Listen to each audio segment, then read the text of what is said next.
Hello and welcome to session 5. We are going to be working on our bishop letter this session, which is a requirement for confirmation. So all of us are going to get this taken care of, and it is due next session. So no extensions, no the dog ate my homework kind of thing. I need you guys to really just buckle down and get this done because this is a requirement. Remember, as we said at retreat, confirmation is a gift. It is not a given. So we need to know that you are engaged in this process and that you are willing to do the work that it takes to get you there. So this is a requirement that Bishop Parker has asked you for. And he wants to get to know you before he confers upon you the sacramental graces of confirmation. And he does read them. And as we've said multiple times in the past, he remembers them. So he will remember things that you write in your letter specifically and talk to you about them as we prepare for confirmation on May 1st. It's a little bit scary to think about that, but it just is a testament to his investment in the process for us and how much he cares about each and every one of you as you prepare for the sacrament of confirmation. So where's all the information that you need? It's on page 8 of your workbook. So why don't you get that out and we'll turn to that page together.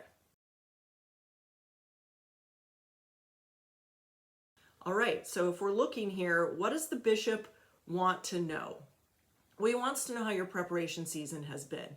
He wants to know how your faith life has changed as you've gone through these weeks, as you've gone through a retreat. What has significantly changed or what has started to change? Are you feeling more open to God's presence in your life? Are you listening more to the Holy Spirit as you go about your day? Do you have sort of thoughts about what your life is going to be like after confirmation? These are all things that he wants to know. He wants to know if you are going to take charge of that apostolic mission once you are confirmed, going out into the world, sharing your faith, being brave, being bold, being Catholic.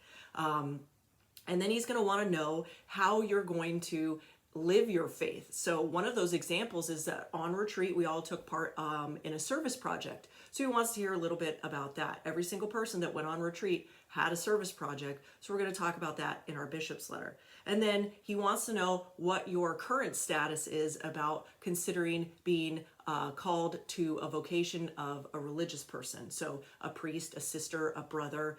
Are these things that are even populating your mind? Would you be willing to pray about that? Would you be willing to let the Holy Spirit talk to you about what your call might be in this world? So these are things that he wants to hear from us. And by us, I mean you, in your letters. So think about that as we pause and talk about that a little bit as a group, and then we'll come back and we'll get started to write the actual letter.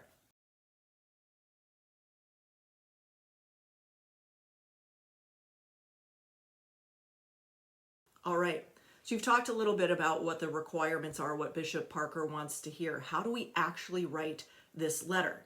So first things first, let's get the logistics out of the way. It needs to be typed, nothing handwritten. It needs to be one page, 12-point font, okay?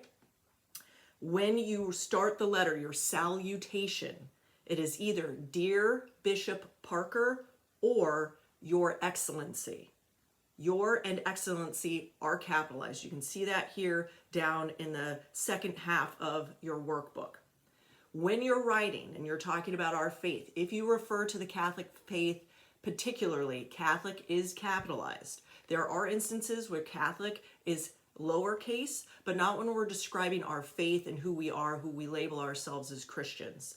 Keep that in mind. Other rules of capitalization, when we talk about God, G is capitalized. When we talk about him or he, as far as God, the Holy Spirit, Jesus, all of those H's are capitalized. So keep that in mind as we go through the writing of the letter. So take a moment, pick your preferred salutation, and then we're going to write Dear Bishop Parker or Your Excellency, comma.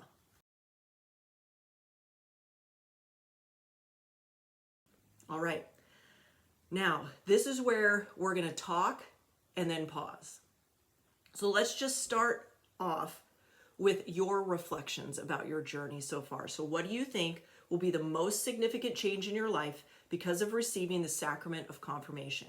So that's going to take a moment for you to think about. You can just jot some ideas down on your piece of paper, or you can start to write And remember, this is all going to be typed up. You're going to have times to edit it and revisit it. But what would you say if somebody asked you and you had to talk right now? What would you say, or you think the most significant change will come to your life after the sacrament of confirmation? We talked about a little bit at retreat what might happen after you receive the sacrament on May 1st. So give it a moment or two. We'll be quiet, and you think about writing down some ideas or jotting down some sentences about what that might look like for you.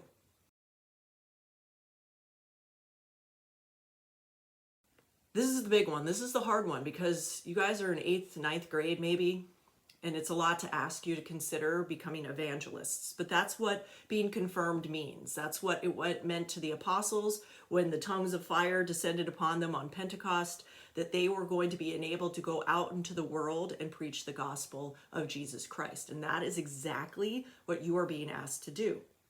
So as you consider that, Bishop Parker wants to know, what are some practical ways that you could see yourself evangelizing? We're not asking you to go on YouTube and create videos of your faith proclamations, although that's something you could do. But think about the daily life things that you could do, choosing the right way, exercising gifts of the Holy Spirit, of counsel, of understanding, of piety, of fortitude, all those things that we talked about in prior lessons and on the retreat about how to be strong in our lives as a witness to others. So give that a couple moments. Think about how you might be able to manifest that evangelization mission in your life starting May 2nd, 2025.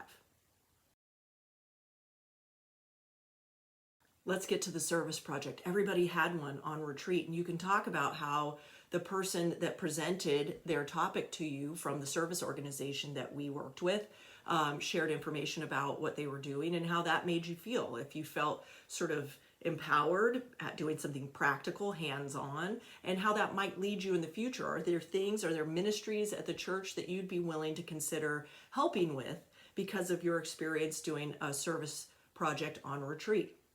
There are lots of different ministries that you can help with. Knights of Columbus, you could be doing healthcare ministry, you could be making rosaries if you really enjoyed that. We have an entire ministry that makes rosaries. There are all sorts of prayerful missionaries that we have that do things. St. Vincent de Paul works with the poor. So I want you to think about like how your little experience of service project on retreat could grow. And that's what Bishop Parker would really like to know. What kind of is calling to your heart as far as service to others? Remember that agape love, that selfless love. What can you do to share that after confirmation?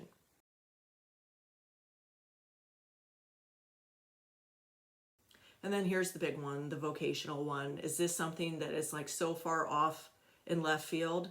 Just say that. Bishop Parker doesn't want people telling him what they think he wants to hear. He wants you to be honest. He wants you to be authentic in this communication. Consider him a friend. Consider him a friend with some authority that we give tons of respect to, that we don't talk down to or use slang when we talk to him. We're very respectful. I want you to write this letter with a tone as if you're communicating with somebody in a position of power and influence, because he is. And so the tone that we write is very friendly but respectful and keeps in mind his position.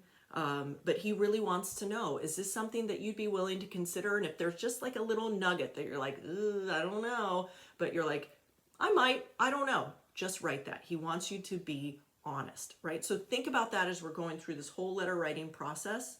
Are you being honest? Are you being authentic? Or are you writing what you think he wants to hear? So in this little vocational part, you can just jot down on your paper, I don't know, I'm thinking about it, I'll pray about it, or it's probably a no for me. And then we'll make sure that that's in some proper language. But just write down the notes of how you're currently feeling.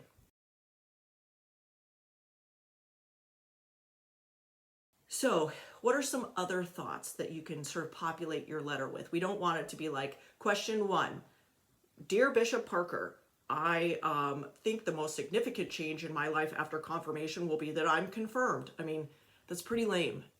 So we need to dig a little bit deeper. So we want to sort of touch on the points of like, what have you learned so far in your confirmation journey? What things have stood out to you? our experience learning about the saints talked to you and shown you that normal people, everyday people, have been called to great things? What are we doing here to manifest our own sainthood? Because in order for us to get to heaven and to become saints, it's a daily choice. It's a daily thing that we're doing. So what have you learned on your confirmation journey to get you to sainthood? Because that's where we're all headed. That's in God's kingdom. Are there changes that you've made in your life since starting your confirmation preparation? Or have you added prayer? Did you have a bigger, more fulfilling experience of Lent so far because you were going through confirmation during Lent? Talk about the retreat.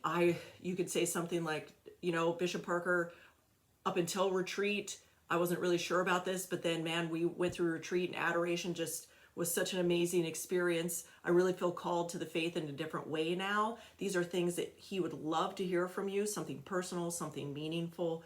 And then you can also talk about your sponsor. Some of us have had sponsors that have been in our lives since day one that are really impacting us. And some of them are coming into our lives in a more meaningful way right now.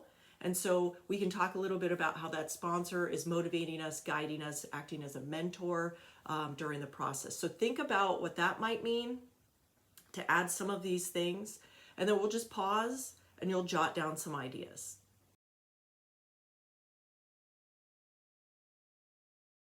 So there's a lot that you could say, but make sure that what you're saying is worth hearing, right? We don't want to just have the same letter from the same groups and everybody having the exact progression of thoughts. This is an individual expression of your confirmation experience.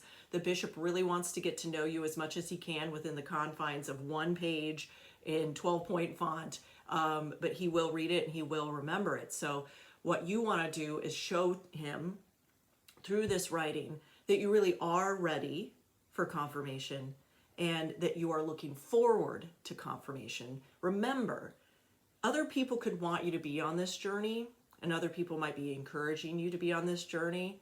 And some of you may feel like other people are compelling you to be on this journey, but this is your choice to make.